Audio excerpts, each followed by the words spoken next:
Okay, before we get started, I'm going to ask Gina just to say something about meeting decorum very quickly. Okay. All right, so you want to go? Yes, this was, I had signed up for public address. Okay, just stay there for a second. Yeah, this is going to be extremely quickly, but because of issues that have been coming up since last September that hadn't previously come up, we're going to be following what our Constitution says, which is basically Robert's Rules.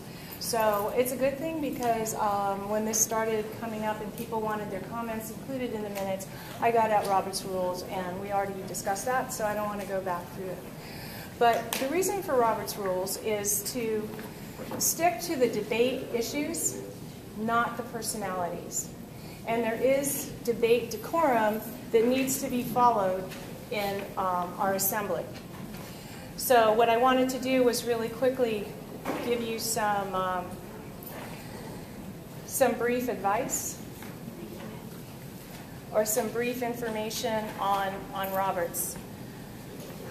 Okay, so one of the most important rules of debate is that the proposal, not the member, is the subject of debate.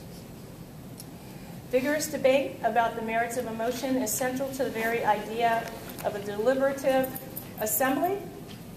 When the arguments on all sides are fully aired, the group is most likely to come to a wise decision.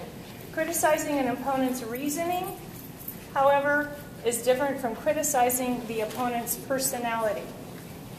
So Robert Rules asks basically in a nutshell for you to keep your personalities at the door because we are dealing with the issues of the assembly.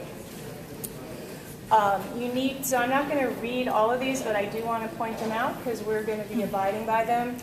It's required to confine your remarks to the merits of the pending question.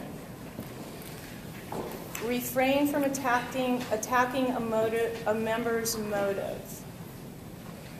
For example, when a question is pending, a member can condemn the nature or likely consequences of the proposed measure in strong terms.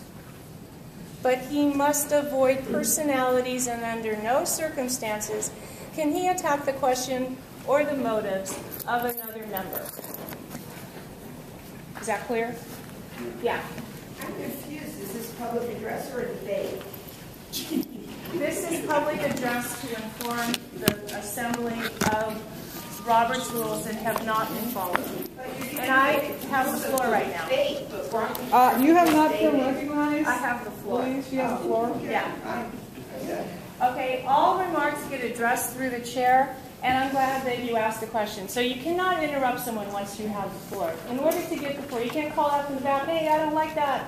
I don't like what you're wearing today. Whatever, you cannot call that stuff out. You have to be recognized by Angela before you can speak. Once a person has the floor, you can't, you have to wait for the person to finish. So I'm glad that came up because that has to stop. We're not even supposed to call each other by names. If I see someone's waving at me in the back, I would say to the chair to please recognize the person in the back and call a point of order through the president. So I'm going to call a point of order. It's done through the president. So hopefully, without going through all of this, this gives you an idea of the decorum that we expect at the Senate meetings. Thank you very much.